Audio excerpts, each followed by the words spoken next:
প্রশ্নে বলা হয়েছে যে তাকে পাস করতে গেলে ছাত্রকে কত পেতে হবে, 40% মার্কস তাকে পেতে হবে। সে পেয়েছে কত, 178। আর সে 178 যখন পেয়েছে তবুও সে কি 22 নম্বরের জন্য ফেল করেছে। বলা হচ্ছে টোটাল নম্বর কত। আমি যদি ধরে নিই, ধরো এই একটা আমাদের হলো টোটাল মার্কস, টোটাল এখানে হলো আমাদের 100%। কাউকে পাস করতে গেলে তাকে পেতে হবে কত, 40% মার্কস পেতে হবে, এটাই তো বলছে। কিন্তু সে পেয়েছে কত, বলা হচ্ছে সে পেয়েছে হলো আমাদের 178। ঠিক। এখন প্রশ্ন বলা হচ্ছে যে তবুও 178 পাবার পরও সে কি 22 নম্বরে ফেল করছে। তার মানে আমি বলতে পারি যে তাকে পাস করতে গেলে পেতে হবে 40%, কিন্তু পেয়েছে 178।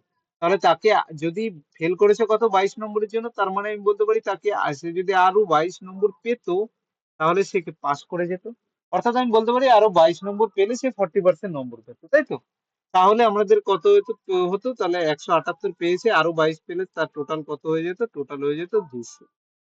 ঠিক। টোটাল হয়ে যেত আমাদের 200। কিন্তু এই 200টা অ্যাকচুয়ালি কি, 200টা হলো এই আমাদের 40%, এই 40%-এর ভ্যালু হলো আমাদের 200। তাহলে 40%-এর ভ্যালু যদি আমাদের 200 হয়, তাহলে 1%-এর ভ্যালু কত হয়ে যাবে, 1%-এর ভ্যালু 5 হয়ে যাবে। তাই তো, 40 দিয়ে এটাকে যদি কাটি, আমাদের 4 5 40 কত 200 হয়, তাহলে 5 1 এর ভ্যালু, 1%-এর ভ্যালু হয়ে যাবে আমাদের কত, 5। এখন বের কি করতে হবে, টোটাল কত নম্বরে এক্সাম হয়েছে, মানে 101%, 100%-এর ভ্যালু। তাহলে 1%-এর ভ্যালু 5 হলে 100%-এর ভ্যালু কত হয়ে যাবে, 500। তাই তো। একের ভ্যালু 5 হলে 100-এর ভ্যালু কত হয়ে যাবে, 500 হয়ে যাবে। ঠিক। দেখো এই পাস ফেলের এই অঙ্কগুলো অন্য টাইপেরও আমাদেরকে দেয়। আমরা ধীরে ধীরে ধীরে ধীরে শর্ট ভিডিও যখন পড়াচ্ছি তোমাদেরকে সমস্তগুলো কিন্তু করিয়ে দেবো, ঠিক আছে।